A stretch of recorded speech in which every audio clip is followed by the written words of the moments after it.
नमस्कार, आप देख रहे हैं प्रदेश का सबसे भरोसेमंद news channel India news Uttar Pradesh Uttarakhand और बड़ी बहस के साथ मैं हूं आपके साथ आयुष चित्रांश। यूपी के उपचुनावों में एक बार फिर से बीजेपी का डंका बज चुका है, क्योंकि बीजेपी ने 7 में से 6 सीटों पर शानदार जीत को हासिल किया है। एक सीट पर समाजवादी पार्टी की साइकिल दौड़ी है, लेकिन बात अगर कांग्रेस और बीएसपी की करें तो उपचुनावों में दोनों पार्टियों का टुकड़ा साफ हो गया है। अब इस जीत से एक बार फिर से यह साबित तो हुआ है कि यूपी में बीजेपी और योगी आदित्यनाथ का जलवा अब तक कायम है। अब कोरोना काल और बेरोजगारी के मुद्दे पर विपक्ष ने भले ही सरकार को कटघरे में खड़ा किया हो, लेकिन जनता ने एक बार फिर से बीजेपी पर जीत का भरोसा जता दिया है। बीजेपी ने घाटमपुर, बांगरमऊ, टूंडला, नौगांव, सादात, देवरिया, बुलंदशहर सीट पर शानदार जीत को दर्ज करके एक बार फिर से जनता के बीच में अपनी पैठ को साबित किया है।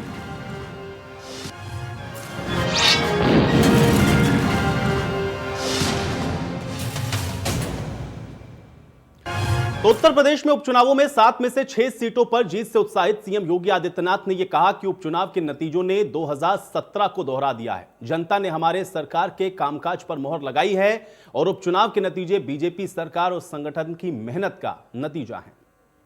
उत्तर प्रदेश के अंदर सरकार और संगठन मिलकर के एक टीम भाव के साथ जिस प्रकार का प्रदर्शन कर रही है और कार्य कर रही है, कोरोना कालखंड में हम सब जानते हैं, यह वर्तमान में पूरी दुनिया वैश्विक महामारी कोविड-19 से जूझ रही है। कोविड-19 के बावजूद प्रदेश की जनता को बचाने के लिए सरकार के स्तर पर किए गए प्रयास हों या फिर संगठन ही सेवा है, इस संकल्प के साथ पार्टी के एक एक कार्यकर्ता ने, प्रदेश अध्यक्ष जी, प्रदेश संगठन महामंत्री जी और प्रदेश के सभी पदाधिकारियों ने बूथ स्तर तक के कार्यकर्ताओं के साथ मिलकर के जो शानदार प्रदर्शन किया है, आज उसका परिणाम प्रदेश के अंदर 7 सीटों पर हुए उपचुनाव के माध्यम से एक बार फिर हम सबके सामने आया है। प्रदेश अध्यक्ष जी के नेतृत्व में हमारे दोनों deputy CM Shri Keshav Prasad Maurya ji, doctor Dinesh Sharma ji, प्रदेश संगठन महामंत्री श्री सुनील बंसल जी और प्रदेश की हमारी मंत्री परिषद की टीम हो या संगठन की टीम हो, इन सब ने एक टीम वर्क के रूप में जो परिणाम दिया है, कार्य इस महामारी के दौरान भी स्वयं की परवाह किए बगैर जनता को अधिकाधिक सुविधा देना, प्रधानमंत्री जी के मार्गदर्शन में उनकी प्रेरणा से जो सेवा के कार्य किए हैं, आज उसका परिणाम प्रदेश के अंदर इस उपचुनाव में भी देखने को मिला है। भारतीय जनता पार्टी ने 2017 के अपने परिणाम को एक बार फिर से दोहराया है और 2019 के लोकसभा चुनाव में भारतीय जनता पार्टी ने जो बेहतर प्रदर्शन उत्तर प्रदेश के अंदर किया था, तमाम चुनौतियों के बावजूद इस उपचुनाव में एक बार फिर से भारतीय जनता पार्टी ने आगामी चुनावों के संकेत भी दिए हैं कि आगामी चुनाव में भारतीय जनता पार्टी इसी प्रकार का बेहतर प्रदर्शन करेगी। भारतीय जनता पार्टी के प्रत्याशी उपचुनाव में जहां भी लड़े, आपने देखा होगा उनकी चुनाव की जो बढ़त है अपने निकटतम प्रतिद्वंदी से, वह कम से कम 17,000 से ज्यादा है। 17,000 से आगे बढ़ती है और 17,000 से 32,000 तक पहुंचती है। यानी निकटतम प्रतिद्वंदी के साथ भारतीय जनता पार्टी के प्रत्याशियों की बढ़त किस रूप में है, ये आगामी चुनाव में और अगले परिणाम में पहले से ही प्रदर्शन करता है कि सरकार टीम वर्क के साथ बेहतर प्रदर्शन कर रही है। प्रदेश के अंदर विकास के कार्य हों, लोक कल्याण के कार्य हों, नौजवानों के रोजगार के कार्य हों, प्रदेश के विकास हों, प्रदेश के अंदर सुरक्षा और कानून व्यवस्था का बेहतर माहौल हो, प्रदेश के अंदर निवेश की व्यापक संभावनाओं को आगे बढ़ाने का हो, इस सभी कार्यक्रम जहां युद्ध स्तर पर आगे बढ़ रहे हैं, वहीं सरकार के इन कार्यों को आम जन तक पहुंचाने के लिए संगठन के द्वारा, बूथ स्तर के कार्यकर्ताओं के द्वारा जो मेहनत, जो परिश्रम किया जा रहा है, वह एक साथ मिलकर के सरकार और संगठन की छवि को समाज के सामने प्रस्तुत कर रहा है। तो सीएम योगी ने बिहार चुनाव परिणामों पर भी कहा कि वहां की जनता ने सभी कयास को पूरी तरीके से नकारते हुए फिर से यह साबित कर दिया है कि मोदी है तो मुमकिन है। इस कहावत को जनता जनार्दन ने एक बार फिर से चरितार्थ करके दिखाया है। क्या कुछ मुख्यमंत्री ने कहा, इसको भी सुनिए। बिहार के अंदर सभी कयासों को पूरी तरीके से दूर करते हुए आज के परिणाम ने एक बार फिर से साबित कर दिया है कि चाहे वह बिहार विधानसभा का चुनाव हो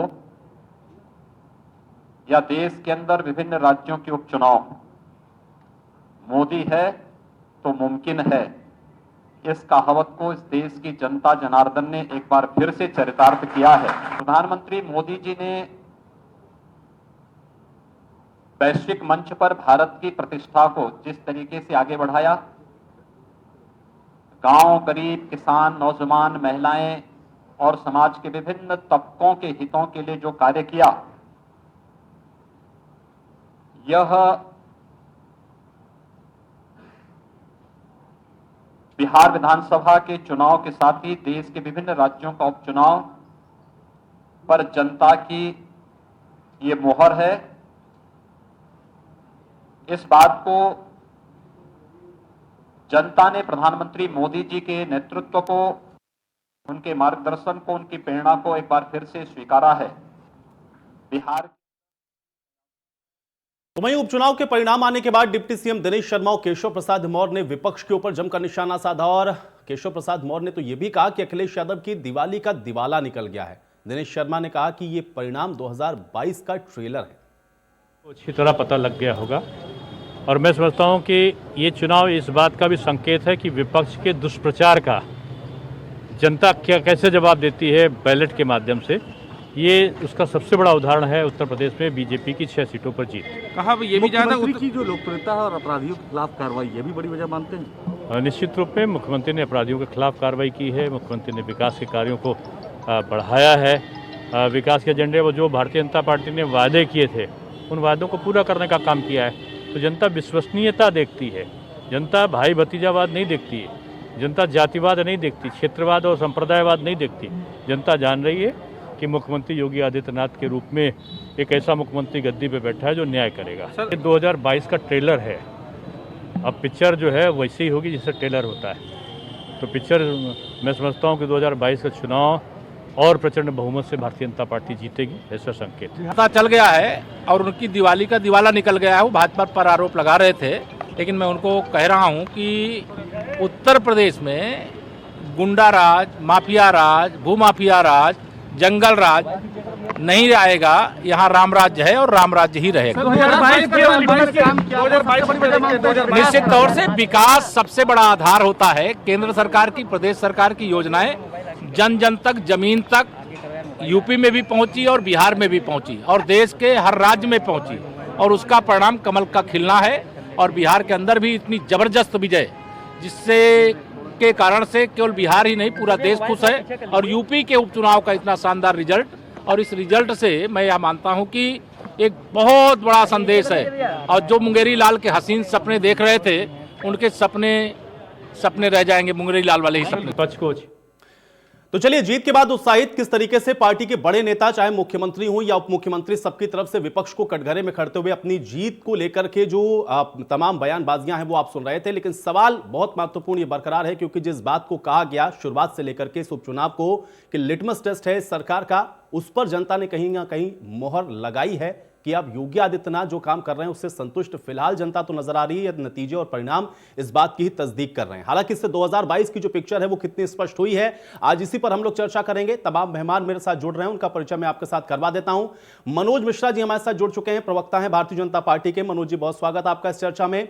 उमाशंकर पांडे जी हमारे साथ जुड़ चुके हैं, नेता हैं कांग्रेस पार्टी के। उमाशंकर पांडे जी, आपका भी स्वागत है। अब्दुल हफीज गांधी जी हमारे साथ जुड़े हुए हैं, नेता हैं समाजवादी पार्टी के। अब्दुल हफीज गांधी जी, आपका भी स्वागत। और हेमंत तिवारी जी हमारे साथ जुड़े हुए हैं, वरिष्ठ पत्रकार हैं। हेमंत तिवारी जी, आपका भी बहुत स्वागत है। मनोज जी, आपसे ही आज शुरुआत करते हैं। पहले तो आप जिस तरीके से आप लोग जिन बातों को कहते रहे, तकरीबन हम लोग देख पा रहे हैं कि जो नतीजे हैं वो उसी तरीके के हैं, यानी कि ना आप लोग लॉस में गए ना ही गेन कर पाए। लेकिन इन परिणामों को आप कैसे देखते हैं और क्या कुछ कहना चाहेंगे आज इस जीत पर? आपका पहला कमेंट चाहूंगा मनोज जी। देखिए केंद्र में मोदी सरकार और उत्तर प्रदेश में योगी सरकार, दोनों पर पूरे देश की जनता का और उत्तर प्रदेश की जनता का भरोसा कायम है। जो भरोसा मोदी जी पर 2019 में था, वही भरोसा 2020 में भी है, और योगी जी पर जो भरोसा 2017 में, वो 2020 में भी है। एक तो चीज ये हुई। दूसरी चीज ये हुई कि भारतीय जनता पार्टी सदैव लगातार जन जागरण करती है, जनता से सतत संपर्क और संवाद करती है। हम कार्यकर्ताओं के माध्यम से उनसे संवाद कायम रखते हैं, हमें उनके दुख दर्द पता होते हैं, और भारतीय जनता पार्टी की सरकार और संगठन लगातार उनके दुख दर्द में शामिल होता है। तीसरी चीज ये है कि विपक्ष कुछ भी राजनीति नहीं कर रहा, वो केवल ट्विटर पर अपनी उपस्थिति दर्ज करा रहा है, और इसका सबसे बड़ा परिणाम उत्तर प्रदेश का ये उपचुनाव है। जब भारतीय जनता पार्टी के माननीय योगी जी मुख्यमंत्री जी, प्रदेश अध्यक्ष माननीय स्वतंत्र देव सिंह जी और प्रदेश महामंत्री संगठन माननीय सुनील बंसल जी सातों विधानसभाओं में जा रहे थे, प्रचार कर रहे थे, तब अखिलेश यादव जी ट्विटर खेल रहे थे, ट्विटर पर अपना संदेश दे रहे थे। और आज अभी मैं एक चैनल पर था, हाथरस के प्रत्याशी ने दुख जाहिर भी किया सपा के कि अगर अखिलेश जी आए होते तो हमारा कुछ मनोबल बढ़ा होता। तो ये जो कई कारण है उत्तर प्रदेश। दूसरा, मोदी सरकार जी के जो जनोन्मुखी कार्य और योगी सरकार के जो जनोन्मुखी कार्य हैं, उससे प्रदेश की जनता और केंद्र की जनता बहुत खुश है। मैं भारतीय जनता पार्टी की तरफ से देश की, बिहार की जनता। चलिए मनोज जी, आज आपके लिए खुशी का दिन है और आप ठीक है, आप खुशियां मनाइए क्योंकि आपके लिए आज का दिन है, लेकिन अब विपक्ष के लिए आज का दिन चिंतन का भी है। अब्दुल हफीज गांधी जी, बहुत चर्चाएं हुई उपचुनाव से लेकर के अब तक। तमाम चर्चाओं में बहुत सारे समाजवादी पार्टी के प्रवक्ता मेरे साथ जुड़े। हालांकि आज आपसे मेरे साथ पहली बार चर्चा हो रही है इस विषय को लेकर के। कैसे देख पा रहे हैं इन परिणामों को? क्योंकि आप लोग तो कह रहे थे कि देखिए हम लोग तो गेनिंग पोजीशन में रहेंगे और कम से कम 3 से 4 सीटों का तो दावा आप लोग लगातार करते रहे। ये स्थितियां क्यों बनी कि जो सीट थी सिर्फ वही आपके पास रही, गेन नहीं कर पाए आप लोग? देखिए आयुष जी, पहले तो मैं बता दूं कि मनोज जी अति उत्साहित दिख रहे हैं। इन्हें ये भी नहीं पता कि शायद हाथरस में इलेक्शन नहीं हुआ है। अभी हाथरस का जिक्र कर रहे थे। ठीक है, हो जाता है। कह रहे थे कि उसको टुंडला सीट पर आपके प्रत्याशी की तरफ से ये बात कही गई है। ठीक है, मैं करेक्ट नहीं करना चाह रहा था, लेकिन ठीक है, हो गया। ठीक है, हो गया। चलिए हफीज जी, हाँ हफीज जी को सुन लीजिए, मैंने आपको सुना है, आप जरा सुन लीजिए। दूसरा, जब आप ये देखिए कि 2017 के बाद जब हम बाई इलेक्शन जीते उत्तर प्रदेश के अंदर, तो मुझे अच्छी तरह से याद है कि योगी जी ने किया था और कहा था कि हमें ओवर कॉन्फिडेंस था, हम ओवर कॉन्फिडेंस में हार गए। तो जब ये हारते हैं तो ओवर कॉन्फिडेंस होता है, और जब दूसरे हारते हैं और योगी जी जीतते हैं तो जनता मोहर लगाती है। ये दोहरे मापदंड नहीं चलेंगे। हाँ, इसके बावजूद भी मैं ये कहता हूं कि जो भी रिजल्ट आए हैं वो हमारी आशा के विपरीत आए हैं, हमारी आशा के अनुरूप नहीं आए, और जो भी जनता ने जनादेश दिया है, जनमत दिया है, वो हमें हृदय जो है स्वीकार है। हम इसको बिल्कुल ये नहीं कह सकते कि हम इसे नकारते हैं। आज जो हमने एक सीट थी वो रिटेन की है और भारतीय जनता पार्टी वहां तीसरे नंबर पे है। इसके बावजूद भी कि योगी जी वहां 2-3 बार गए थे, वहां शिलान्यास भी और बहुत सारी योजनाओं का उद्घाटन भी किया था, लेकिन उसके बाद भी ये पोजीशन में नहीं आ पाए।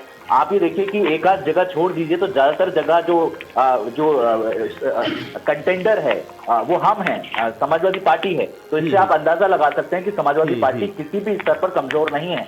हम संगठन के स्तर पर, अब्दुल हफीज गांधी जी, भाई देखिए, भाई मुख्य विपक्षी दल हैं आप उत्तर प्रदेश के अंदर, इससे तो किसी को इनकार नहीं, और इसीलिए उम्मीदें आपसे बहुत ज्यादा हैं। और अगर आप सेकंड पोजीशन में भी हैं तो क्या इससे आपको संतुष्टि होनी चाहिए? भाई अगर आप मुद्दों को उठा रहे हैं, जनता के मुद्दों की बात कर रहे हैं, तो कम से कम आपको जीत तो होनी चाहिए थी इन सीटों पर, क्योंकि मुद्दों को तो आप लोगों ने उठाया, लेकिन वोट में कन्वर्ट क्यों नहीं हुआ? देखिए, मैं आपको बता रहा हूँ कि ये लोकतंत्र है। अब जैसे कर्नाटक हारे, महाराष्ट्र हारे, राजस्थान हारे, मध्य प्रदेश हारे, तो वहां पर मध्य प्रदेश तो जीत गए अब्दुल हफीज गांधी जी, चलता है। मध्य प्रदेश तो जीत कहा जा रहा है कि मध्य प्रदेश तो जीत गए भाई। आज कांग्रेस की स्थिति मध्य प्रदेश में क्या है? 9 सीटें। इस तरह से सरकार बनी है, हम भी जानते हैं किस तरह से मध्य प्रदेश के अंदर सरकार बनी, कर्नाटक के अंदर सरकार बनी, और आधी रात में राष्ट्रपति शासन खत्म करके सरकार बनाने की कोशिश किस तरह से भारतीय जनता पार्टी ने कही। तो ये नैतिकता भारतीय जनता पार्टी ना सिखाए हमें कि लोकतंत्र में किस तरह की नैतिकता भारतीय जनता पार्टी ने दिखाई है, ये सबको पता है। तो इलेक्शन हार और जीत लगी रहती है, लोकतांत्रिक सिस्टम है, और ये लोकतंत्र की सिस्टम की खूबसूरती ये है कि विपक्ष अपनी हार को सहृदय और अच्छी तरह से स्वीकार करे। हम ये कर रहे हैं, हम ये कह रहे हैं, लेकिन हम ये भी कह रहे हैं कि हम सशक्त भूमिका में हैं और आगे भी हम जो है जनहित के मुद्दों को उठाएंगे, जो सड़क बिजली पानी के जो जनता के मुद्दे हैं उनको हम उठाएंगे, बेरोजगारी के मुद्दे उठाएंगे, जो धान किसान के साथ जो सरकार ने नाइंसाफी किया हम उसको भी उठाएंगे, महिला उत्पीड़न को उठाएंगे, दलित उत्पीड़न को उठाएंगे, ब्राह्मण समाज के साथ जो उत्पीड़न हुआ है हम उसको भी उठाएंगे। तो ऐसा नहीं है कि 7 सीटों पर नहीं गांधी जी बिल्कुल, क्योंकि आप मुख्य विपक्षी दल की भूमिका में है, बिल्कुल उठाइए और उठाते रहना भी चाहिए आपको, लेकिन आज सवाल चूंकि जीत हार का है तो भाई उस पर मंथन होगा। उमाशंकर पांडे जी देखिए, आप कई चर्चाओं में यह बात भी हुई उमाशंकर पांडे जी, क्योंकि जितना महत्वपूर्ण यह सत्ता पक्ष के लिए चुनाव था उससे कहीं ज्यादा महत्वपूर्ण विपक्ष के लिए था, क्योंकि विपक्ष के आगे की रणनीति क्या होगी और विपक्ष का नेतृत्व कम से कम उत्तर प्रदेश के अंदर कौन सी पार्टी करेगी। निगाहें इसलिए भी इन 7 सीटों पर लगी हुई थी। कांग्रेस तो खाता भी नहीं खोल पाई। उमाशंकर पांडे जी, कहां रह गए आपके मुद्दे? बिल्कुल आयुष जी, आपने जो कहा है और जैसा आपने इसका विश्लेषण किया है वैसा आपने कहा, मैं आपसे सहमत हूं। लेकिन इस चुनाव परिणाम में जो आहट छिपा हुआ है, साफ संकेत जनता ने दे दिया है, उसको देख लीजिए। 6 सीटों पर कांग्रेस पार्टी लड़ रही थी, उसमें से 3 सीटों पर कांग्रेस पार्टी सपा और बसपा को पछाड़ते हुए दूसरे नंबर पर आई है। जी। घाटमपुर में हम दूसरे नंबर पे रहे हैं, बुलंदशहर में हम दूसरे नंबर पे रहे हैं और बांगरमऊ में हम दूसरे नंबर पर रहे हैं। सपा और बसपा पीछे रही है। यानी कि मुख्य विपक्ष की भूमिका में जनता ने कांग्रेस पार्टी को जनादेश दिया है। समाजवादी पार्टी अपनी एक सीट बचाने में कामयाब जरूर रही है, लेकिन बुलंदशहर की सीट का आंकड़ा उठा के देखिए, जहां पर आरएलडी और समाजवादी पार्टी दोनों गठबंधन में लड़ रहे थे, वहां पर भी ये कांग्रेस पार्टी से पीछे हैं। यानी कि आप जो कह रहे हैं उसमें एक बात से मैं सहमत नहीं हूं कि समाजवादी पार्टी मुख्य विपक्ष है। बसपा और समाजवादी पार्टी 3 सीटों पर कांग्रेस से पीछे रहे हैं 6 में। अब आप बताइए मुख्य विपक्ष कौन है? 3 जगह हमने उमाशंकर जी, मैंने ओवरऑल बात की थी, पुराने चुनावों का हवाला देते हुए भाई यही मुख्य विपक्षी पार्टी थे ना, इसीलिए मैंने इस सवाल में ये बात जोड़ी, क्योंकि ये सवाल इसलिए महत्वपूर्ण है कि इस बार जितना सत्ता पक्ष के लिए महत्वपूर्ण था उससे ज्यादा महत्वपूर्ण ये था विपक्ष कौन होगा अब उत्तर प्रदेश के अंदर। इसीलिए सवाल मैंने जोड़ते हुए आपके पास आया। मैं पिछला हवाला दे रहा था उनको। हाँ, तो जनता ने कांग्रेस को जनादेश दे दिया है। कांग्रेस को जनता ने उनकी मेहनत का आशीर्वाद दे दिया है। जनता ने कहा है कि 1 साल तक कांग्रेस पार्टी सड़क पर उतरकर जनता के मुद्दों पर संघर्ष करती रही है। बांगरमऊ ने यह कह दिया है कि हाँ कांग्रेस पार्टी लड़ी है। बुलंदशहर ने कह दिया है हाँ कांग्रेस पार्टी लड़ी है। घाटमपुर ने कह दिया है हाँ कांग्रेस पार्टी ने ही जनता के मुद्दों पर लड़ाई लड़ी है। सपा और बसपा सड़क और सदन पर इन मुद्दों पर संघर्ष करते हुए नहीं दिखे हैं। इसीलिए इन तीनों सीटों पर संघर्ष इसी बात का है कि विपक्ष की जो नेतृत्व की भूमिका है उसमें दरअसल कौन आएगा। मैं आऊंगा इस विषय पर भी, लेकिन हेमंत तिवारी जी हमारे साथ चूंकि मौजूद हैं, वरिष्ठ पत्रकार हैं, उनका एक विश्लेषण जरूर इस पर बनता है। हेमंत जी देखिए, आपने इन सारे सीटों के चुनाव नतीजों को अब देख लिया है। हालांकि मैं शुरुआत से कह रहा हूं कि गेनिंग पोजीशन में नहीं है कोई भी, क्योंकि 6 पहले इनके पास थी, 6 पर ये कायम है, 1 समाजवादी पार्टी के पास थी वो उनके पास है। लेकिन सवाल इस बात का था कि कोरोना काल से लेकर के तमाम ऐसे विषय इन बीच में हुए हैं जिसको विपक्ष ने बहुत पुरजोर तरीके से उठाया था। कांग्रेस पार्टी बहुत मुखर तरीके से विरोध करती हुई नजर आ रही थी हर एक मुद्दे पर। इसलिए यह कहा जा रहा था कि यह जो चुनाव है यह विपक्ष की भूमिका को भी तय करेगा। अब यहां से तस्वीर आपको कैसी 2022 की नजर आ रही है इन चुनाव परिणामों को अगर हम लोग मद्देनजर रखें? हेमंत जी, आपका कमेंट चाहूंगा।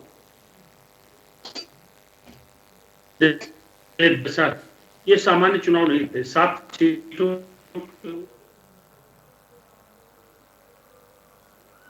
गंभीरता से लिया, नतीजे उस दृष्टि से आए।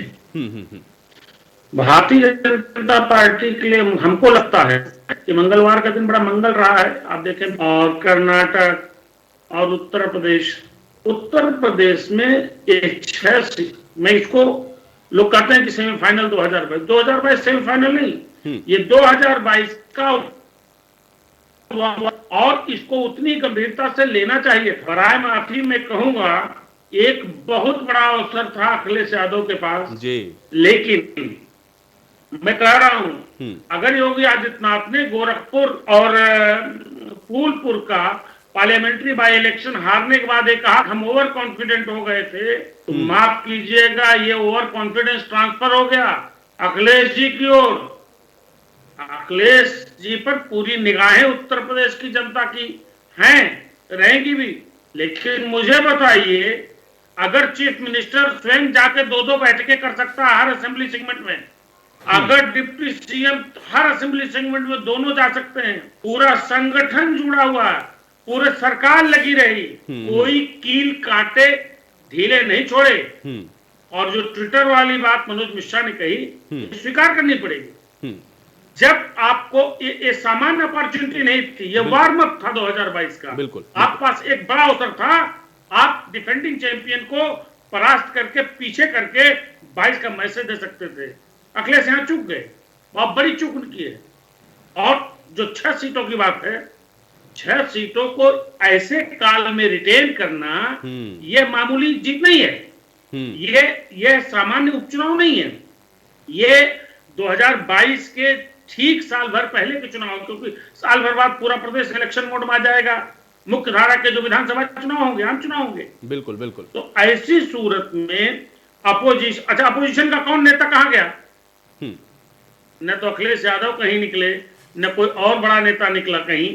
मायावती जाती नहीं, चुनाव भी नहीं लड़ती थी, बाई इलेक्शन अब लड़ना शुरू किया है। कांग्रेस का भी कोई बड़ा नेता नहीं गया। लेकिन हाँ, कांग्रेस के लिए जरूर संतोषजनक बात होगी, क्योंकि कांग्रेस उत्तर प्रदेश में अपोजिशन और पोजीशन के लिए नहीं लड़ रही है। कांग्रेस ने जो 3 दशक में अपनी जमीन खोई है और अपोजिशन में जो एक स्पेस बचा है, उसको पकड़ने की लड़ाई लड़ रही है। और मैं मानता हूं कि काफी हद तक कांग्रेस कामयाब रही है। इन तीनों असेंबली सीट्स पर बाई इलेक्शन में उसको जो वोट्स मिले हैं, ये कहीं ना कहीं इस बात का संकेतक हैं कि जिस बीएसपी ने उसके वोट बैंक खाए 89 के बाद से, कांग्रेस का जो वोट होता था वो बीएसपी को तो गया था, बीएसपी 4 बार राज किया। अब कांग्रेस ये सोच सकती है कि अपना वोट बैंक जो 3 दशकों में उसका खोया है, वो वहां धीरे धीरे धीरे धीरे जमीन बना सकती है। हालांकि वहां भी बहुत वाद विवाद है, लेकिन एक मुख्य बात मानिए जी, और ये सही वजह भी है योगी आदित्यनाथ के, क्योंकि ये योगी आदित्यनाथ की सरकार की स्वीकार्यता और लोकप्रियता का भी टेस्ट है। खुदा न खास्ता अगर 2-3 सीट बीजेपी नहीं, लेकिन हेमंत जी भाई, विपक्ष तो कह रहा है ये कहां से लोकप्रियता हुई भाई? देखिए, जिस पर थे, जिन सीटों पर बरकरार थे, उसी पर तो है। अगर लोकप्रियता तो तब होती कि अगर ये हमारी सीट भी हमसे छीन ले जाते तो हम मान लेते कि हाँ भाई ये लोकप्रिय है। जहां हमारा डंका था वहां हमारा डंका आज भी बज रहा है। श्रीमान जी, विपक्ष को सोचना चाहिए कि उन्होंने छीनने के लिए छोड़ा क्या है। उत्तर प्रदेश में पोजीशन क्या पोजीशन है? 4 दर्जन विधायक सपा के हैं, बसपा के 1 दर्जन नहीं रह गए हैं, कांग्रेस के 4-5 ही हैं। अपोजिशन है कहां यूपी में? जब अपोजिशन कमजोर होता है, तब शायद जो रूलिंग पार्टी होती है उसका बड़ा इम्तिहान होता है। एक बड़ा अवसर था जो अपोजिशन ने गंवाया है, मैं तो सीधे कहूंगा। और सुनिएगा, जो कह रहे हैं रिटेन करने वाली बात, जब आम चुनाव के साल भर पहले इलेक्शन, जब कोरोना काल होता है, जब सरकार के दावे और विपक्ष के आरोपों का जो ताप होता है, वो ऐसे चुनाव में परखा जाता है। और ये सब स्वीकार करेंगे कि जो परख थी उसमें भाजपा और योगी आदित्यनाथ का नेतृत्व सही उतरा है। पूरे देश में मोदी का चेहरा चल रहा है। चलिए हेमंत जी, अब आपके इस विश्लेषण का जवाब दोनों पार्टियों के प्रवक्ता बैठे हैं, उनसे मैं लूंगा, लेकिन मनोज जी भी हमारे साथ मौजूद है। मनोज जी, ओवर कॉन्फिडेंस भाई, ओवर कॉन्फिडेंस की भी बात कही गई यहाँ पर, मैं चाहूंगा थोड़ा उसका जवाब दें। हेमंत जी, आपकी बात का मैं जवाब लूंगा, दोनों प्रवक्ता हैं। मनोज जी, ओवर कॉन्फिडेंस लग रहा है आप लोगों की बातों से? अभी देखिए, आप बात सुनिए कि अभी सपा बसपा की बात सुनी, सपा और कांग्रेस। आप देखिए कि दोनों दल इस बात से खुश हैं कि हम दूसरे नंबर पर रहे। इसका मतलब ये हुआ कि जो उत्तर प्रदेश में लड़ाई चल रही है वो नंबर 2 की चल रही है, नंबर 1 की लड़ाई नहीं चल रही। नंबर 1 पर तो भारतीय जनता पार्टी है, ये बात ये दोनों दल स्वीकार कर चुके। अब इनमें लड़ाई ये है कि नंबर 2 पर कौन रहेगा, पहली चीज ये। दूसरा चीज है जो हेमंत जी ने कही कि हेमंत जी वरिष्ठ पत्रकार हैं और बहुत निष्पक्षता के लिए जाने जाते हैं। इनका डिस्कशन प्रदेश की जनता को और दोनों दलों के प्रवक्ताओं को, उनके नेतृत्व को स्वीकार करना चाहिए कि आपको जो मौका मिला था उस मौके पर आप अच्छा प्रदर्शन नहीं कर पाए। तीसरी बात ये कि अगर भारतीय जनता पार्टी 3-4 सीटें हार जाती तो आप ये कहते हैं कि 2022 का आगाज है। अब अगर भारतीय जनता पार्टी ये कह रही है कि ये 2017 का आगाज है तो ये सही है, क्योंकि 2017 में 325 सीटें जीते थे। इसका मतलब अगर आज की परिस्थिति में चुनाव हो जाए तो हम 2022 में 325 प्लस जीतेंगे। यानी कि भारतीय जनता पार्टी ने लगातार विपक्ष के द्वारा उठाए गए झूठे प्रोपेगेंडा को नकार दिया, प्रदेश की जनता ने नकार दिया, देश की जनता ने नकार दिया। तो योगी जी ने लगातार काम किया। आप देखिए मोदी जी की इमेज, मोदी जी के काम पूरे देश में, और उत्तर प्रदेश में योगी जी की इमेज और योगी जी के काम ये लगातार जनता स्वीकार कर रही है। और इतना बड़ा बहुमत जो उत्तर प्रदेश में भारतीय जनता पार्टी को उपचुनावों में मिला है और हमने सस्टेन किया, इसका मतलब हमने लगातार 325 सीटें सस्टेन करी है। जो 325 सीटें हमें 17 में मिली थी, हमने वो सस्टेन करी। इसका मतलब ये है। और समाजवादी पार्टी ने 4 दर्जन सीटें सस्टेन करी हैं। ये परिणाम बता रहे हैं।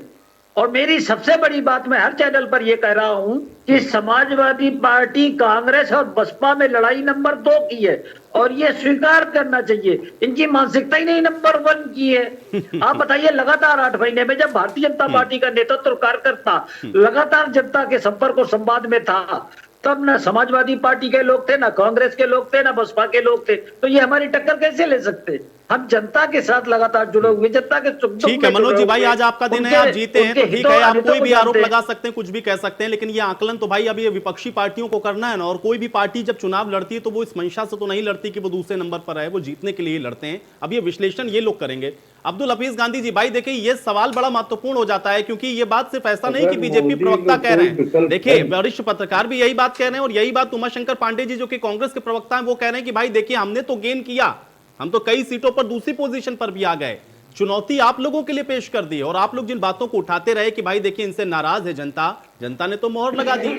अब किन बातों को और कैसे जनता को कन्विंस करेंगे? भाई चुनाव तो 1 साल बाद होने हैं ना प्रदेश के अंदर। देखिए चुनौती से कोई नहीं भाग रहा है। मैंने हेमंत जी को भी सुना, मैंने मिश्रा जी को भी सुना, और हम ये अच्छी तरह से जानते हैं कि विपक्ष के सामने हमेशा चुनौती रहती है। चुनौती इसलिए भी रहती है बाई इलेक्शंस में क्योंकि अक्सर ये माना जाता है कि बाई इलेक्शन सत्ता पक्ष के फेवर में जाते हैं। और जिस तरह से माननीय अखिलेश यादव जी ने भी उठाया था, हालांकि मैं इस विषय को लाना नहीं चाहता था, लेकिन चूंकि इस तरह की बातें उठ गई तो मैं कहना भी चाहूंगा कि जिस तरह से शासन प्रशासन का दुरुपयोग हुआ, नौगांव सादात में दुरुपयोग हुआ, उसके बाद बांगर मऊ में भी हमने देखा कि किस तरह से जो अधिकारी हैं जो चुनाव कराने आए वो एक खास पार्टी को वोट देने के लिए बोल रहे थे। ये इश्यूज हमने उठाए भी थे, मीडिया के सामने भी रखे थे, और जहां जहां शिकायत हो सकती है हमने वो शिकायत करने की कोशिश भी की थी। लेकिन चलिए, जनता का जनादेश है, ओवरऑल एक जनादेश आया है, वो हम स्वीकार करते हैं। कमी इलेक्शंस में, हर इलेक्शंस में रहती है, इस इलेक्शंस में भी कमी रही है। और जहां तक हमारा इलेक्शन लड़ने का सवाल है कि हम लोगों ने कितनी दमदारी से इलेक्शन लड़ा, तो हम ये कहना चाहेंगे कि हमने पूरी दमदारी के साथ इलेक्शन लड़ाए। इससे पहले हमने अपने संगठन को मजबूत किया था। और बार बार ट्विटर की बात होती है तो वो पार्टी ट्विटर की बात करती है जिस पार्टी ने सबसे ज्यादा ट्रोल इस देश के अंदर पैदा किए हैं। माननीय मोदी जी को फॉलो करने वाले सबसे ज्यादा ट्रोल इस देश के अंदर हैं, और सबसे मजबूत अगर किसी की आईटी सेल कहा जाता है तो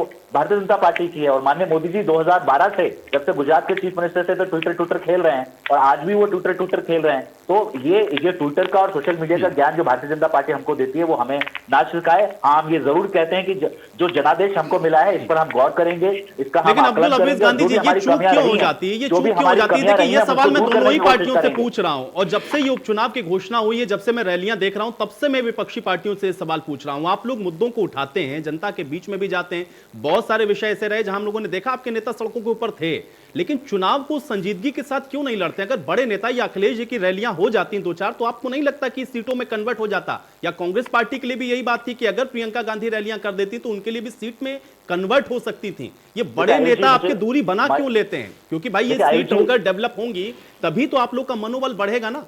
ये क्यों दूरी हो जाती बड़े नेताओं की? आपकी बात पे आने से पहले मैं मनोज जी की एक बात का रिप्लाई देना चाहूंगा। वो कहते हैं कि जनता ने मोहर लगा दी हमारे कामों पे। ये बहुत लिमिटेड इलेक्शन है, 7 सीटों का इलेक्शन था। हाँ, हम हारे हैं कई सीटों पर, लेकिन इस पूरे प्रदेश ने आपकी जो नाकामी है उस पर मोहर लगा दी, जो आपने विफलताएं हैं उस पर मोहर लगा दी, और जो आपकी जो जितने अपराध बढ़े हैं उस पर मोहर लगा दी। ये भी तो आप कह सकते हैं, क्योंकि आप ये देखिए कि बड़ी जनता ने तो अब वोट डाला ही नहीं है। अभी 403 में से 7 सीट का आकलन अगर आप कर लेंगे कि आपके कामों पे मोहर लगा दी, तो मैं समझता हूं कि ये नहीं। अब्दुल हफीज गांधी जी भाई देखिए, ये बात तो वाइस वर्सा होगी ना भाई। देखिए अगर ये हार जाते तो क्या आप यही बात कहते जो सेंटेंस आपने अभी बोला? तब तो आप कहते ना कि देखिए आपके लिए बढ़िया शुरुआत है, जनता ने इनको नकारा है, तब तो आप ये बात कहते हैं नहीं हम ये इस बात को कह करके आप नकार नहीं सकते हैं ना। नहीं, हम इतना कहते हैं कि तो लगाई है, वो भी जनता है प्रदेश की, देखिए 7 सीटों पर रहने वाली जो जनता है वो भी इसी प्रदेश की जनता है, और उन्हीं से जो माहौल है वो बनता है। नहीं, एक सीट इंपॉर्टेंट है तो ना। हम इतना जरूर कहते, देखिए यदि हम जीतते तो हम इतना जरूर कहते कि सरकार की इमेज पर डेंट है, लेकिन इस एजेंडे पर मोहर लग गई और उस एजेंडे पे मोहर लग गई, इतना हम नहीं बोलने वाले थे, क्योंकि इतना हमें भली भांति पता है कि 7 सीटें क्या होती हैं और 403 सीटें क्या होती हैं। जब पूरी उत्तर प्रदेश की जनता अपना जनादेश दे देगी तब हम समझते हैं कि किसी के एजेंडे पर मोहर लगेगी। उससे पहले मैं समझता हूं कि इस आकलन पर पहुंचना थोड़ा सा जल्दबाजी होगी और बेईमानी भी होगी। लेकिन कांग्रेस ने तो गेन कर लिया ना भाई। देखिए अब आपके लिए डेंट तो उन्होंने लगाया, चलिए मैं मानता हूं एजेंडा सफल नहीं हुआ, लेकिन डेंट तो कांग्रेस ने लगा दिया आपको। कई जगहों पर वो दूसरी पोजीशन पर आ गए, आप तीसरे पर खिसक गए, ऐसा क्यों हो गया? देखिए दो जगह पर कांग्रेस दूसरी पोजीशन पे है। यहाँ पर प्रत्याशी भी होते हैं, यदि प्रत्याशी अपनी ताकत पर इलेक्शन निकाल रहा है तो कांग्रेस मैं समझता हूं कि पता नहीं क्यों कर रही है। वरना जब 105 सीटें 2017 में लड़े थे, हमने 105 सीटें दी थी, तो 7 सीटों पे क्यों जीते? अभी इलेक्शन में 2 सीटें थी कांग्रेस के पास, राहुल जी की सीट भी गवा गए, इसके बावजूद भी प्रियंका गांधी जी पर 40 सीटों की जिम्मेदारी थी और प्रियंका गांधी जी ने पूरी हिम्मत के साथ और पूरी ताकत के साथ जो है चुनाव प्रचार किया था, लेकिन 1 सीट कांग्रेस गवा दी। तो कांग्रेस बहुत ज्यादा खुशफहमी में ना रहे। कांग्रेस का मेन विपक्ष में कभी नहीं आएगी। 1989 के बाद इनकी दुर्गति हुई है, अलग अलग पॉलिटिकल पार्टीज के साथ इन्होंने इलेक्शन लड़े हैं, लेकिन कभी भी ये विपक्ष में नहीं आ पाए। तो ये विपक्ष को तो कभी जो मुख्य विपक्ष है उसमें तो आ ही नहीं पाएंगे, क्योंकि ना इनके पास संगठन है, इनके पास नेता ज्यादा है, संगठन नहीं है आज भी। देखिए हम जानते हैं कि इनके कुछ नेता मेहनत कर रहे हैं और उनको करनी भी चाहिए, लेकिन क्या इनके पास डिस्ट्रिक्ट लेवल पर संगठन है, ब्लॉक लेवल पर संगठन है, बूथ लेवल पर संगठन है? तो एक जो प्रत्याशी अपनी ताकत पर, जैसे बांगरमो देखिए कि जिस प्रत्याशी को टिकट दिया था उनके पारिवारिक पृष्ठभूमि रही है, उनकी अपनी एक पॉलिटिकल हिस्ट्री रही है, जिसकी वजह से वो उन्होंने अच्छा प्रदर्शन किया है। लेकिन आने दीजिए 2022 का इलेक्शन, फिर आप देखिएगा कि कांग्रेस कहां खड़ी है। ठीक है, चलिए ये कॉन्फिडेंस होना चाहिए। उमा शंकर जी भाई आपके पास तो संगठन ही नहीं है, एक आध जगह पर अगर आगे पीछे भी हो गए तो मुख्य विपक्षी थोड़ी ना हो जाएंगे। आयुष जी, हाफिज जी बड़े अच्छे मित्र हैं हमारे। अगर ये बात पहले कहते इस रिजल्ट के पहले, तब तो शायद आप भी मान लेते, आपके दर्शक भी मान लेते। अब तो हाथ कंगन को आरसी क्या, पढ़े लिखों को फारसी क्या वाली स्थिति हो गई है। 6 सीटों पर चुनाव हुए, 3 पर हम दूसरे नंबर पर रहे और ये हमसे चुनाव हार गए। अब आप बताइए ये हारे या जीते? नहीं, लेकिन उमा शंकर जी वो कह रहे हैं कि भाई देखिए आप ये प्रदेश के 7 सीटों पर चुनाव है ना, 7 सीटों के चुनाव कैसे किसी को निर्धारित कर सकते हैं? ना वो एजेंडा सेट कर सकते हैं, ना वो निर्धारित होगा। वो तो यही बात कह रहे हैं ना, अब्दुल हफीज गांधी जी कह रहे हैं अभी तो बहुत समय भी है और दूसरी बात इतनी सीटें हैं, 7 सीटें कहां कम करेंगे? देखिए आयुष जी मेरी बात हो जाए जी, तो जी, जहां तक संगठन की बात है वो तो साबित हो गया, यानी कि संगठन मेरा संगठन अब बन गया है। अजय लल्लू जी के नेतृत्व में, प्रियंका गांधी जी के निर्देशन में कांग्रेस पार्टी का संगठन खड़ा हुआ है, इसलिए हमने आपको 3 सीटों पर पीछे धकेल दिया है। आपने कहा प्रियंका जी चुनाव में नहीं आई, जब समय आएगा प्रियंका जी चुनाव में आएंगी, लेकिन प्रियंका जी आपको सोनभद्र के उम्भा में दिखाई दी, प्रियंका जी आपको शाहजहांपुर में दिखाई दी, लखनऊ की सड़कों पर पदयात्रा करते हुए दिखाई दी। प्रियंका जी आपको हाथरस में दिखाई दी, प्रियंका जी आपको अप्रवासी मजदूरों के साथ काम करते हुए दिखाई दी। अजय लल्लू जी आपको हर मुद्दे पर उत्तर प्रदेश की सड़कों पर लड़ते हुए दिखाई दिए। आगरा से लेके, हाथरस से लेके नोएडा, गाजीपुर, गाजियाबाद, आजमगढ़, बलरामपुर, लखनऊ, ललितपुर, पीलीभीत, हर जगह आपको अजय लल्लू जी दिखाई दिए। और अखिलेश जी नहीं ठीक है, लेकिन उमा शंकर जी मुझे ये बताइए, उमा शंकर जी ठीक है, उमा शंकर जी देखिए ये बात तो मैं भी कह रहा हूँ, उमा शंकर जी आपके नेता मुद्दों को उठाते हुए तो दिखते हैं, आपके नेता मुद्दों को उठाते हुए तो उमा शंकर पांडे जी दिखे, लेकिन मुझे बताइए सीट में कन्वर्ट क्यों नहीं हुआ? वो जनता आपके कैंडिडेट पे भरोसा क्यों नहीं कर पाई? जहां दूसरे नंबर पर भी पहुंचे, वहां पहले नंबर पर क्यों नहीं पहुंचे? उमा शंकर सपा की है और हार बसपा की है, ठीक है, कांग्रेस के हाथ का पंजा मजबूती से मजबूती, लेकिन उमा शंकर जी सीट में कन्वर्ट क्यों नहीं हुआ? मैं बार बार यही सवाल पूछ रहा हूं और तमाम कांग्रेस प्रवक्ताओं से मैं पूछ चुका हूं कि कांग्रेस का ये जो सीट है वो कन्वर्ट क्यों नहीं होता है? आप पहले पर आ जाएं या दूसरे नंबर पर पहुंच जाएं, लेकिन सीट में कन्वर्ट क्यों नहीं हो रहा है? और आपके बड़े नेता क्यों रैलियों से दूरी बना लेते हैं? अगर प्रियंका गांधी जा सकती हैं तमाम पीड़ित परिवारों से मुलाकात करने के लिए, तो अगर रैलियां भी करती तो सीट में कन्वर्ट नहीं होता क्या? इससे मोरल बूस्टअप नहीं होता क्या कांग्रेस पार्टी का? ये दूरी क्यों बना लेते हैं? उमाशंकर जी, दो प्रश्न आपके आगे, दो प्रश्न आ गए। पहली बात तो आयुष जी, मैं आपसे यही कहना चाह रहा हूं, जो प्रश्न आप कांग्रेस के लिए कह रहे हैं राहुल जी प्रियंका जी क्यों नहीं आए, भाजपा प्रवक्ता से यही पूछिए कि मोदी जी, जेपी नड्डा, अमित शाह, राजनाथ सिंह यही के सांसद हैं, वो चुनाव में क्यों नहीं आए? उपचुनाव में ये बता दे, मोदी जी भी यही के सांसद हैं। उमाशंकर जी देखिए भाई, उनकी सरकार की सेहत पे कोई फर्क नहीं पड़ने वाला था। उनका मुखिया, उनका फेस जो है, उनका फेस जो उत्तर प्रदेश के अंदर है वो जा रहा था। उनकी सरकार की सेहत पर अगर फर्क पड़ रहा होता तो वहां पे मोदी जी भी रैली करते आपको नजर आते। उनकी सेहत पे फर्क पड़ रहा होता तो मोदी जी भी रैली करते हुए नजर आते। उमाशंकर जी, मैं यही कह रहा हूं कि एक एक सीट महत्वपूर्ण है। अगर रैली हो जाती तो उसमें कोई आपत्ति नहीं थी, केवल ये कि भाई उनके कद का नेता, अगर मोदी जी रैली करेंगे, अगर मोदी जी रैली करेंगे तभी प्रियंका गांधी रैली करेंगे क्या? भाई स्ट्रेटेजी कुछ तो अलग होनी चाहिए ना। मैं केवल स्ट्रेटेजी की बात कर रहा हूं, मैं नहीं कह रहा हूं ये आपका अपना विषय है। नहीं आए क्यों नहीं आए इसका आंकलन आप करेंगे, लेकिन अगर ये आते तो मेरा प्रश्न आपसे इसलिए है क्योंकि भाई देखिए वो जीत गए, उमाशंकर जी वो जीते हुए हैं, वो जीते हुए हैं भाई, वो जीते हुए हैं, उनके पास ऑलरेडी प्रचंड बहुमत है, इसलिए नहीं आए। यही तो मैं आकलन आपसे पूछ रहा हूं ना। आपको जरूरत है ना जीत की? मुझे बताइए उमाशंकर जी, मुझे बताइए जीत की जरूरत ज्यादा किसको है? उमाशंकर जी, मैं कहां कह रहा हूं बड़े नेताओं में, लेकिन और हर एक एक नेता का अलग है ना। सीट में कन्वर्ट कौन करेगा ये बहुत अच्छी तरीके से आप जानते हैं उमाशंकर जी। मैं केवल इसलिए पूछ रहा हूं क्योंकि सीट की जरूरत इस वक्त ज्यादा किसको है? कांग्रेस पार्टी को है या फिर मनोज मिश्रा जी को है? भाई उनकी वो तो साथ के साथ भी हारते तब भी सत्ता में रहते, इसलिए मोदी जी नहीं आए। उमाशंकर जी, अभी तो आप कह रहे थे नहीं इनको बचाना था, ये तो 7 का दावा कर रहे थे। अरे मोदी जी आ जाते हैं, क्या पता 7वीं भी जीत जाते। राजनाथ सिंह यहीं से सांसद है, आ जाते ये 7वीं भी जीत जाते।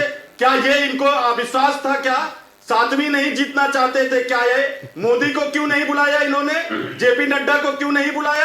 अरे बुलाना चाहिए था, स्मृति ईरानी दीदी को बुला लेती बगल वाले। जरूरत ज्यादा किसकी है भाई? जरूरत किसको ज्यादा है? सवाल इस बात का है ना। उनके पास तो मैं बार बार कह रहा हूं मोदी जी आए नहीं आए, फिर भी वो जीत गए।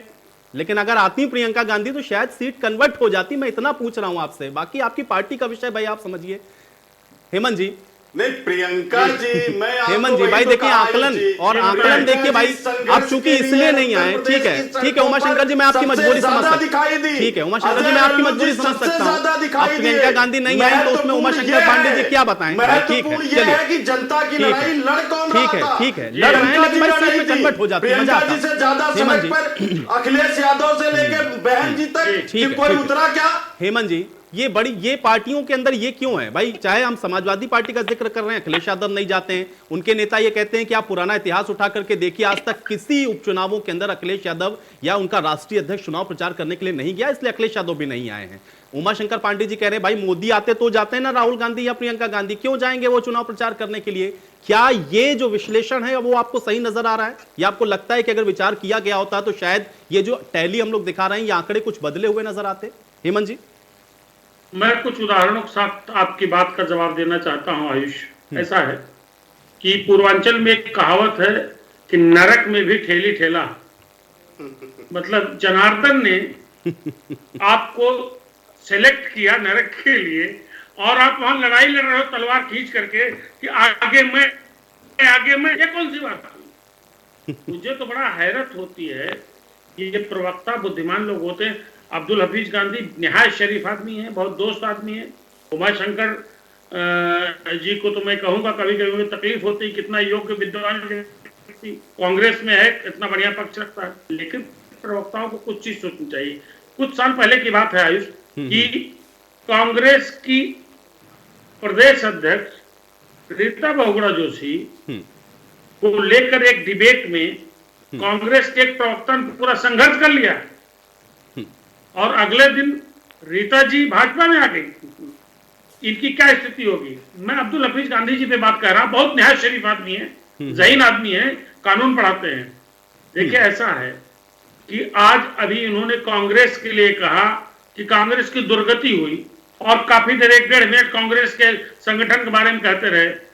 ये सियासत है, ये अखिलेश यादव और राहुल गांधी और प्रियंका गांधी क्या सोच रहे हैं, क्या कर सकते हैं, इसको भी दृष्टिगत रखना चाहिए। और ध्यान रखिएगा, आज के चुनाव परिणामों ने एक साफ संदेश दिया है कि 2022 के पहले एक अलायंस जरूर बनेगा भारतीय जनता पार्टी जैसे सियासत के बड़े पहलवान से भिड़ने के लिए। ठीक वैसे अगर आप याद हो WWF की लड़ाई होती है ना, कुश्ती सुमो पहलवान वाली, एक बड़ा पहलवान होता है, उसके साथ 2-3 पहलवान मिल के लड़के पटकते हैं। तो ऐसी सूरत आ गई है, क्योंकि परिणाम आप देखिए, 2014 देखिए, 2017 देखिए, 2019 देखिए। लेकिन हेमंत जी, अब नया बचा क्या है भाई? सारे गठबंधन तो हो लिए, सारे गठबंधन तो हो गए, अब नया बचा क्या है? क्या नया समीकरण आपको नजर आ रहा है? ईमान जी, राजनीति में अवसर, मौका परस्ती, लाभ के लिए कोई समीकरण बनाना बहुत सामान्य प्रक्रिया है भाई साहब। क्या बात कर रहे हैं अभी? ऐसी आप सोचिए, क्या कभी किसी ने कल्पना की थी कि सपा बसपा एक साथ चुनाव लड़ सकते हैं? मैं स्वयं इसीलिए हेमंत जी मैंने ये सवाल पूछा, इसीलिए मैंने पूछा, क्योंकि ऐसे ऐसे गठबंधन देख लिए और अब क्या पहलवान को पटकने के लिए रणनीति होगी, ये मैं आपसे ही समझना चाहूंगा। और क्या विश्लेषण कर पा रहे हैं ये विपक्षी पार्टियां, विश्लेषण कर पा रही हैं? हेमंत जी थोड़ा इस पर मैं उसी बात पर रहा हूं। आज भी सुनिए मेरी बात। जब कांशीराम और मुलायम सिंह की पहली मुलाकात हुई, पहले मंच पे पहली बार साथ आए, मैं मौजूद था। और जब स्टेट गेस्ट हाउस कांड हुआ, मैं मौके पे मौजूद था, मौके पे मेरे सामने घटनाक्रम हुआ। और बतौर सक्रिय पत्रकार में 25 साल तक लगातार एक कहता, लिखता, बोलता रहा कि समाजवादी पार्टी और बहुजन समाज पार्टी का एक साथ आना ये सूरज का पश्चिम से निकलने जैसा होगा। लेकिन क्योंकि उसके तमाम कारण थे, जी मायावती का रवैया, मायावती का गुस्सा।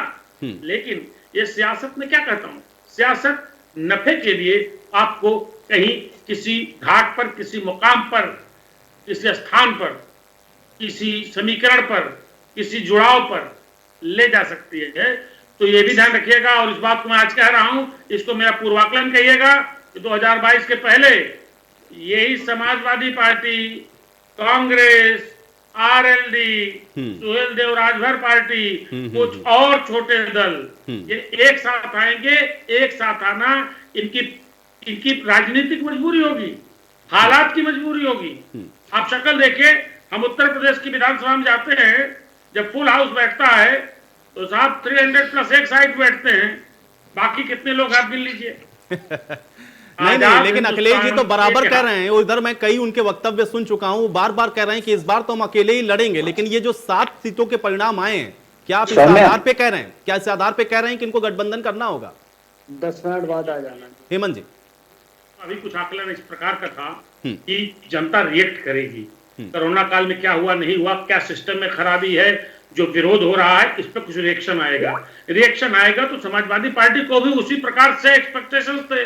और समाजवादी पार्टी ने बहुत बुरा परफॉर्मेंस नहीं किया। आप देखिएगा, आप कंबाइंड अपोजिशन माइनस जोड़ लीजिए तो भाजपा को बड़ी चुनौती, कड़ी चुनौती मिली है। लेकिन और ध्यान रखिएगा, मैं बार बार कहूंगा, फिर कहूंगा, अखिलेश यादव को शर्म नहीं करनी चाहिए थी, उनको मैदान में उतरना चाहिए था।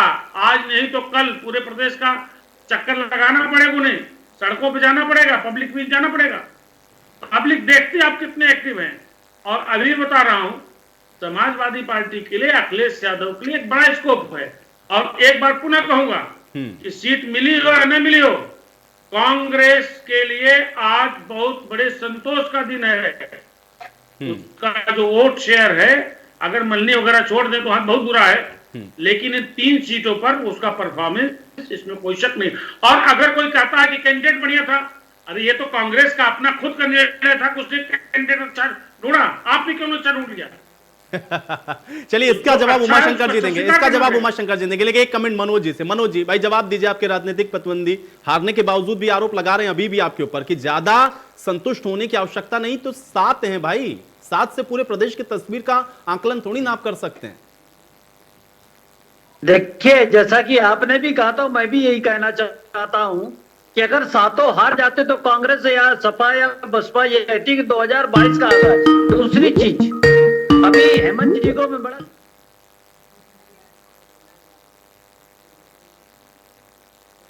जब भी हुआ वो फेल हुए। जब मुख्यमंत्री बने थे तो वो श्रीमान मुलायम सिंह जी की कृपा से बने, लेकिन जब आप देखिए तो उन्होंने अपने 5 साल मुख्यमंत्रित्व के गुजारे और उसके बाद चुनाव में गए तो पराजित हुए। और ऐसे ही क्या नाम लोकसभा में हुआ कि 2014 का चुनाव उन्होंने लोकसभा का लड़ा, उसके बाद 19 का लड़ा और अब आगे लड़ेंगे। तो जब भी उन्होंने टेस्ट दिया वो पराजित हुए। इसका मतलब यह है कि वो जनता के बीच कभी गए नहीं थे। श्रीमान मुलायम सिंह जी का जो उन्होंने कार्य किए थे उसका फायदा उनको मिला था और एक बार वो बाई चांस उत्तर प्रदेश के मुख्यमंत्री हो गए थे। लेकिन जब उनके 5 साल के कार्यकाल की समीक्षा जनता ने करी और जनता ने उनके कार्यक्रमों को देखा, उनका जातिवाद देखा, उनका परिवारवाद देखा, उनका क्षेत्रवाद देखा, उनका भ्रष्टाचार देखा, उनके नौकरियों में भर्ती का भ्रष्टाचार देखा, आयोग बोर्डों में बेईमानी देखी, तो प्रदेश की जनता इस बात से कन्विंस हो गई कि ये धोखे में उत्तर प्रदेश के मुख्यमंत्री बन गए। अब इनको लगातार कई वर्षों तक, हो सकता जीवन भर सत्ता से दूर रखना चाहिए। तो ये चीजें इनको समझनी पड़ेगी कि इनकी निगेटिव क्या है। को सबसे पहले जातिवाद छोड़ना पड़ेगा, परिवारवाद छोड़ना पड़ेगा, क्षेत्रवाद छोड़ना पड़ेगा, भ्रष्टाचार छोड़ना पड़ेगा, भाई भतीजावाद छोड़ना पड़ेगा। तो इन पर जब समाजवादी पार्टी विचार करेगी तब उत्तर प्रदेश की जनता इन पर विचार करेगी, वरना ये विषय ऐसे ही उठाते रहे जिनमें कोई गंभीरता ना हो, विश्वसनीयता ना हो।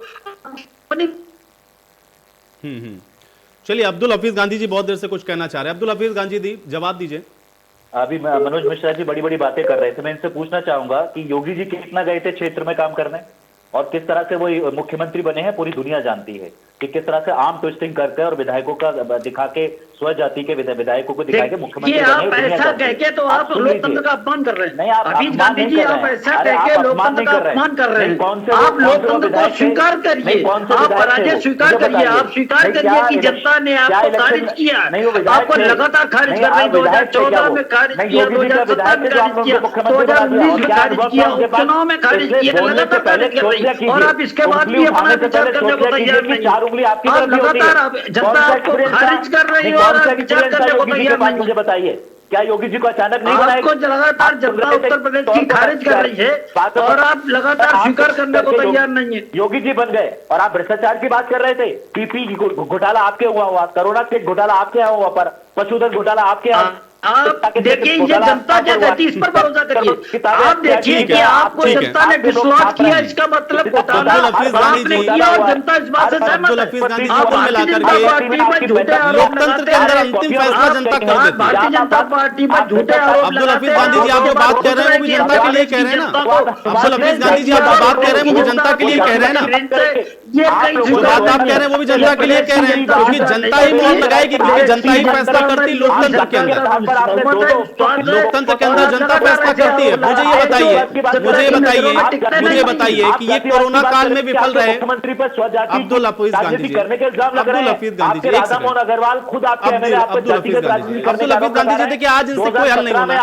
अब्दुल हफीज गांधी जी इसका क्या परिणाम होना है? इसका आज कोई रेलेवेंस नहीं है। अब्दुल हफीज गांधी जी देखिए, अब्दुल हफीज गांधी जी थोड़ा फैक्ट पर बात करते हैं। जातिवादी की राजनीति करते हैं। अब्दुल हफीज गांधी आज फैक्ट पर बात करते हैं। फैक्ट पर बात करते हैं। देखिए इस आरोप प्रत्यारोप से कुछ नहीं होगा। अब्दुल हफीज गांधी जी इससे कुछ हासिल नहीं होगा। आज तो कम से कम कुछ नहीं होगा। मैं ये कह रहा हूं मुझे बताइए, मैं आपकी बात को आगे बढ़ा रहा हूं, मैं आपकी बात को आगे बढ़ा रहा हूं। अब्दुल हफीज गांधी जी मुझे बताइए, कोरोना में इनकी विफलता, अब्दुल हफीज गांधी जी मुझे बताइए, कोरोना में इनकी विफलता, लॉ एंड ऑर्डर को लेकर के इनकी विफलता, हर मोर्चे पर इनकी विफलता, इन बातों को आप लोग कहते रहे। जनता इन कम से कम 7 विधानसभा क्षेत्रों की आपकी बात को क्यों नहीं स्वीकार रही है? देखिए इसका आकलन हम लोग करेंगे कि कहां कमी रह गई है। इसका जरूर आकलन होगा, लेकिन इतना जरूर कहेंगे कि क्या भारतीय जनता पार्टी ये कह सकती है विद मॉरल फोर्स कि उत्तर प्रदेश के अंदर कानून व्यवस्था ठीक है? क्या भारतीय जनता पार्टी कह सकती है कि जो हाथरस पीड़िता के साथ हुआ वो होना चाहिए था? हाई कोर्ट तक ने टिप्पणी की कि कैसे एक अधिकारी बोल सकता है कि पीड़िता के साथ रेप नहीं हुआ है, कैसे एक अधिकारी मीडिया को अलाउ नहीं करता है, कैसे उस पीड़िता के परिवार और पीड़िता पर इल्जाम लगाने की कोशिश की गई, कैसे जो है जिब्बिया तक हमारी बच्चों की इस प्रदेश के अंदर काट दी गई, तेजाब शहरों के अंदर फेंक दिया गया, किस तरह से दलितों के प्रति जो है अपराध बढ़े हैं इस उत्तर प्रदेश के अंदर, महिलाओं के प्रति अपराध बढ़े हैं। क्या ये सारी की सारी चीजें 6 सीट जीतने से ढक जाएंगी? मैं उत्तर प्रदेश में जो 7 सीटों पर जनता ने जनमत दिया है उसका मैं सम्मान करता हूं, लेकिन मैं बार बार कहूंगा ये लिमिटेड चाहिए। उमाशंकर पांडे जी क्या कहना चाह रहे हैं? जी देखिए, मैं ये कहना चाह रहा हूं कि अब्दुल हाफिज गांधी जी अगर चैनल पे बैठ के जोर जोर से बोलेंगे तो ये हारी हुई सीट को वापस नहीं पाएंगे। जब अखिलेश यादव जी चुनाव में उतरते नहीं, हाफिज जी चुनाव के समय भारतीय जनता पार्टी को बाईपास सीटों पर गई थी ना, राहुल गांधी जी सारी सीटों पर गए थे। और मायावती जी घर के बाहर नहीं निकलेंगी, सड़क पे जनता के मुद्दे पर प्रियंका जी दिल्ली में बैठ के राजनीति करेंगी, प्रियंका उत्तर प्रदेश की राजनीति दिल्ली में बैठकर तो होगी। फिर आप चैनल पे अगर नहीं, क्या उत्तर प्रदेश की क्या इंचार्ज नहीं है प्रियंका जी? वो क्या संभव उत्तर नहीं प्रदेश है। की राजनीति दिल्ली में? अरे चलिए ठीक है भाई, आप दोनों लोग आपस में मत लड़िए, क्योंकि देखिए हेमंत जी ने बहुत अच्छी बात कही थी अभी। पॉलिटिक्स नहीं चलेगी। आप दोनों लोग आपस में मत लड़िए। हेमंत जी ने बहुत अच्छी बात कही थी कि भाई देखिए इनको हराना है, इनको हराना है तो भाई विपक्ष को साथ आना होगा। और ऐसा थोड़ा पैसे रखिए, थोड़ा सा पैसे रखिए, थोड़ा सा आपस में सामंजस्य रखिए कि कम से कम दोनों प्रवक्ता मिलकर एक साथ, दोनों प्रवक्ता अगर किसी दिन एक साथ मिल जाएं तो मनोज जी को जवाब दे सके, मनोज जी को जवाब दे सके कम से कम। आ रहा हूं हेमंत जी में आ रहा हूं, एक सेकंड पार्टी के लोग एक सेकंड सड़क पे लड़ते हुए पिकनिक पॉलिटिक्स नहीं है कि राहुल जी पिकनिक मनाने आएंगे और प्रियंका जी पिकनिक मनाने आएंगी। आप उनको कहिए अखिलेश जी को कि लंदन में उत्तर प्रदेश की इंचार्ज है कि नहीं है? चली जाए। अरे राहुल लेकिन गांधी भारतीय जनता पार्टी को इलेक्शन के बाद भाग जाते हैं। राहुल गांधी जी को देख लीजिए कि हर इलेक्शन के बाद विदेश भाग जाते हैं। चलिए देखिए, अब उस बात पर मोहर लग गई जिस बात के साथ इस चर्चा की शुरुआत हुई थी, उस बात पर मोहर लगी जिस बात के साथ इस चर्चा की शुरुआत हुई थी कि ये जो 7 सीटों के चुनाव थे ये सत्ता से ज्यादा विपक्ष के लिए महत्वपूर्ण थे। चलिए अब उमाशंकर जी और हाफिज गांधी जी, उमाशंकर जी और हाफिज गांधी थोड़ा सा ही विश्लेषण हो जाए, बस ठीक है, हो गया। सर एक सेकंड, हाफिज गांधी जी, हाफिज गांधी जी आप लड़ने से कुछ नहीं होगा। हेमंत जी की बात को सुन लेते हैं, चर्चा समाप्त करेंगे। समय नहीं है मेरे पास, समय नहीं, ठीक है आप शांत हो जाए, थोड़ा शांत हो जाए। उमाशंकर जी शांत हो जाए, उमाशंकर जी, हेमंत जी ठीक है, हाफिज गांधी जी शांत हो जाएं, उमाशंकर जी आप भी शांत हो जाएं, एक सेकंड, ठीक है, हो जाए, ठीक है। अब्दुल हफीज गांधी जी शांत हो जाएं, शांत हो जाएं, शांत हो जाएं, शांत हो जाएं, दोनों लोग शांत हो जाएं, दोनों लोग शांत हो जाएं, दोनों लोग शांत हो जाएं, दोनों लोग शांत हो जाएं, दोनों लोग शांत हो जाएं। हेमंत जी बहुत जल्दी से शार्पली कमेंट करें, बस चर्चा समाप्त करनी, समय नहीं मेरे पास। चुनाव खत्म हो गया, चुनाव खत्म हो गया, ऐसे चिल्लाएंगे और यही हस्त्र का होगा।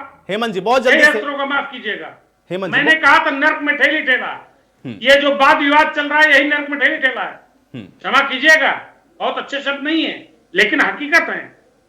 ध्यान रखिएगा, सियासत की सच्चाई ये है उत्तर प्रदेश की आयुष, ये जो दोनों लोग अभी लड़ रहे हैं, पब्लिक देख रही है, इसी को सियासी फितरत कहते हैं, सियासी खूबसूरती भी कह सकते हैं, सियासी जरूरत भी कर सकते हैं कि हो सकता है 2022 के पहले यही दोनों लोग एक साथ मंच पे बैठ करके बाहों में बाहें मिला करके हमको आपको एड्रेस करें और लोकतंत्र के खूबसूरती के बारे में चर्चा करें। और मैं फिर कह रहा हूं कि जो परिणाम आए हैं, इस परिणाम से इन संभावनाओं को ज्यादा बल मिल रहा है कि 22 में अब्दुल हफीज गांधी और हमारे उमाशंकर जी एक साथ आ जाएंगे, आने की पॉसिबिलिटी ज्यादा है। चलिए अब हेमंत जी इसी के साथ, हेमंत जी अब इसी के साथ समाप्त करना होगा, देखते हैं आगे भविष्य में क्या होगा, लेकिन आज तो इनके लिए खुशी का दिन है, कम से कम मनोज जी इसलिए मुस्कुरा भी रहे हैं। आप सभी का बहुत शुक्रिया, आप लोगों ने समय निकाला, चर्चा का हिस्सा बने। हालांकि आज जो चुनाव परिणाम आए हैं उससे 2022 के विधानसभा चुनावों के साथ जोड़कर देखा जा रहा है और यह कहा जा रहा है कि जो सत्ता पक्ष है उसकी जीत हुई है, लेकिन देखना यह है कि भविष्य के गर्त में अभी और क्या कुछ छुपा है। आज बड़ी बहस में मेरे साथ फिलहाल इतना है।